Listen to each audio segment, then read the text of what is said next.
कल से हम लोग कंपटीशन पर फोकस करेंगे। आज हम लोग का लास्ट क्लास एकेडमिक्स का है और जैसे ही कॉम्पिटिटिव पोर्शन फिनिश होगा हम लोग फिर से रिवीजन अपने बोर्ड सिलेबस के हिसाब से आ जाएंगे, स्कूल सिलेबस के हिसाब से आ जाएंगे। आज हम लोग वर्क पर बेस्ड न्यूमेरिकल्स का प्रैक्टिस करेंगे। किस चैप्टर पर बेस्ड? वर्क डन पर बेस्ड। तो शुरू करते हैं हम लोग numerical practice on the basis of chapter work and energy.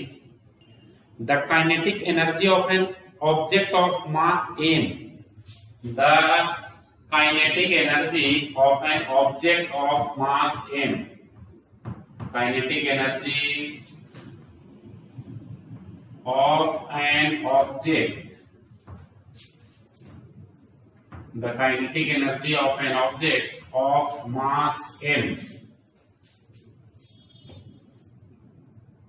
moving with a velocity of 5 meter per second is 20 joule. Moving with a velocity of 5 meter per second. Moving with a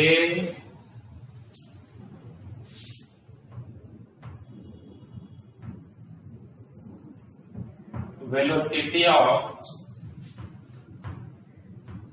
5 meter per second is 25 joule. जब कोई object है जिसका मास m है, 5 metre पर second के velocity से move कर रहा है और उसका एनर्जी कितना दिया? 25 joule. What will be its kinetic energy when its velocity is double? What will be its kinetic energy? What will be its kinetic energy when velocity is double? जब velocity double हो जाएगा तब कितना होगा kinetic energy? When velocity is double, जब velocity double हुआ तो kinetic energy कितना होगा? और इसमें क्वेश्चन ऐड किया है, what will be its kinetic energy when its velocity is increase 3 times? एक बार डबल हुआ तो काइनेटिक एनर्जी क्या होगा? वेलोसिटी 3 टाइम्स होगा तो काइनेटिक एनर्जी क्या होगा? नोट कर लीजिए, what will be its kinetic energy when, what will be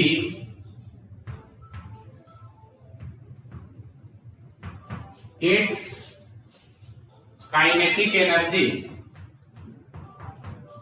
when velocity is increased to 3 times? Velocity is increased to 3 times. कितना काइनेटिक एनर्जी होगा अगर वेलोसिटी को इंक्रीज करके हम 3 गुना कर दें तो? यही क्वेश्चन है आपका। नोट कीजिए, फिर डिस्कस मैं करता हूं। देखिए इसको मैं बताता हूं। 2 क्वेश्चन है तो आपको मालूम चल ही रहा है कि एक क्वेश्चन में 2 क्वेश्चन को इंक्लूड किया। तो सबसे पहले वेलोसिटी दिया है, काइनेटिक एनर्जी दिया है, तो मास पहले निकाल लिया जाए। ऑब्जेक्ट का मास यहां से निकल जाएगा और जब स्पीड को डबल करेंगे तो काइनेटिक एनर्जी एक बार निकाल लेना, फिर स्पीड को 3 टाइम्स करेंगे तो काइनेटिक एनर्जी निकाल देना। क्लियर? तो पहले तो इसको निकाल देता हूं और सबसे पहले मास ऑफ ऑब्जेक्ट को निकाला जाए। सबसे पहले ऑब्जेक्ट के मास को हम लोग कैलकुलेट करने का प्रयास करते हैं। तो देखिए सॉल्यूशन मैं बता रहा हूं। Kinetic energy is equal to क्या होता है? Half mv square. यही होता है ना, kinetic energy is equal to half mv square. तो kinetic energy is given 25 joule. Half mass तो कुछ दिया नहीं है, वेलोसिटी दिया है 5 का स्क्वायर, तो क्या हो जाएगा? 25 हाफ इंटू मास, 5 का स्क्वायर क्या हो जाएगा? 25। तो 25 से 25 कट जाएगा,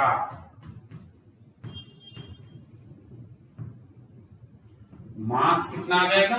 2 किलोग्राम। मास आ जाएगा 2 किलोग्राम। अब देखिए जब वेलोसिटी को डबल किया गया तब काइनेटिक एनर्जी कितना होगा? पहला case, kinetic energy when velocity is double, kinetic energy कितना होगा जब वेलोसिटी को डबल किया गया। व्हेन वेलोसिटी इज डबल, जब वेलोसिटी को डबल किया गया तो काइनेटिक एनर्जी कितना होगा। देखो मैं बताता हूं कितना होगा। तो पहले वेलोसिटी 5 मीटर पर सेकंड स्क्वायर था, अब वेलोसिटी हम लोग 5 का डबल 5 इंटू 2 कितना यूज करेंगे 10 मीटर पर सेकेंड, और काइनेटिक एनर्जी निकाल दो। Kinetic energy is equal to half mv square, mass हमने अभी निकाला है, पुट कर दो वैल्यू, हाफ इंटू 2, v का वैल्यू ऑफ 10 का स्क्वायर हो जाएगा, तो 2 से 2 तो कट गया, 10 का स्क्वायर कितना 100।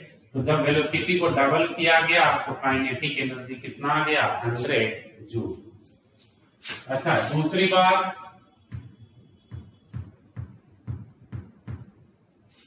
अगर काइनेटिक एनर्जी निकालना है जब वेलोसिटी ट्रिपल करा, जो वेलोसिटी को 3 गुना किया गया, काइनेटिक एनर्जी में velocity is increase 3 times, kinetic energy when velocity is increased to 3 times, increased to 3 times। जब वेलोसिटी को 3 टाइम्स इंक्रीज कर देंगे तो काइनेटिक एनर्जी कैसे निकलेगा। तो वेलोसिटी अब कितना यूज करोगे 3 into 5 is equal to 15 metre पर सेकेंड। तो काइनेटिक एनर्जी क्या हो गया हाफ mv स्क्वायर। इसी फॉर्मूला में पुट करेंगे, इसी फॉर्मूला में पुट करोगे तो देखो तो हाफ मास तो 2 है, वेलोसिटी 15 का स्क्वायर, तो काइनेटिक एनर्जी कितना 225 जूल। जब डबल हुआ तो 100 जूल काइनेटिक एनर्जी, और वेलोसिटी जब 3 टाइम्स हो गया तो काइनेटिक एनर्जी कितना आ गया 225। देखिए लिखो, certain forces acting on 20 kilogram mass. Question है certain force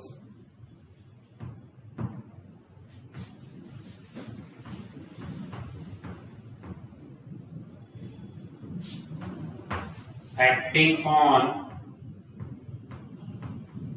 20 kilogram mass, certain force acting on 20 kilogram mass changes its velocity from 5 meter per second to 2 meter per second, changes its velocity from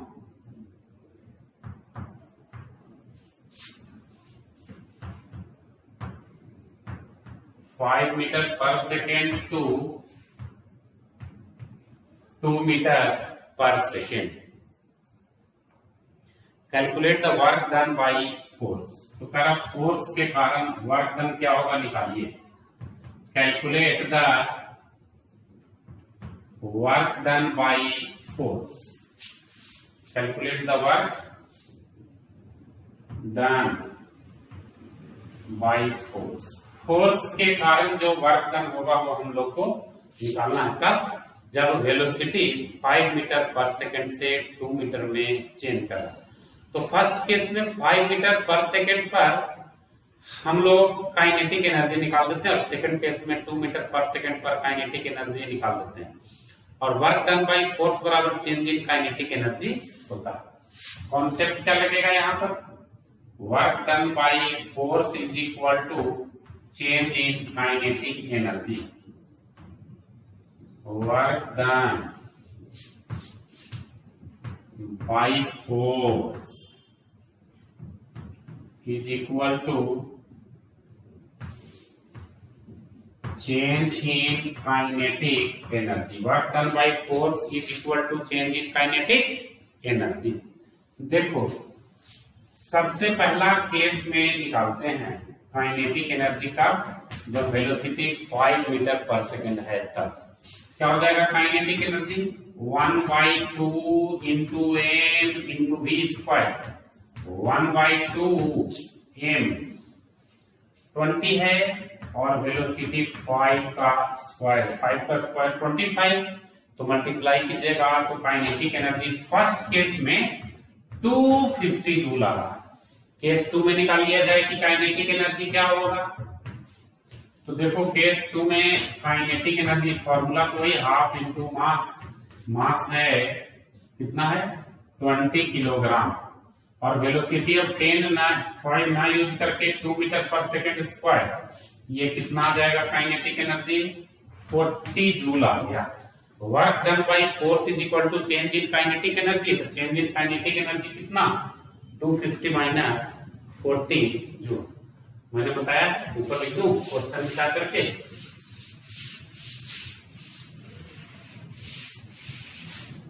देखो